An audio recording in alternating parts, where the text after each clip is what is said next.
Day, sir. I am Julian M. Calonia. I am from Best Cream 2 Alpha, and I will explaining about the risk attitude in the startup process. Risk attitude, it is a person chosen respond to risk which is driven by perception. It is a state of mind that an individual or group chosen regardless of uncertainty that can have a positive or negative effect of the objective. Um, it is risk behavior. It is a positive risk that can lead us bold decision making, willingness to try new things, and also resilience in the face on uncertainty this situation.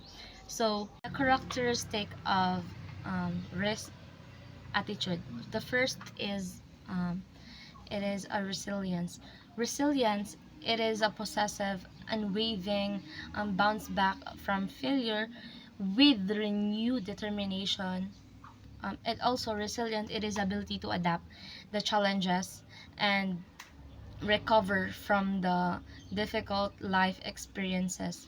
So, as we all know that a failure is a key of success.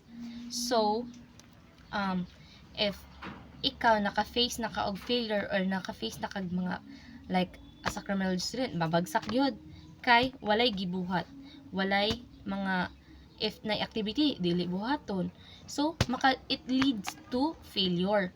So if gusto ka successful someday, that dapat maghago ka, dapat you have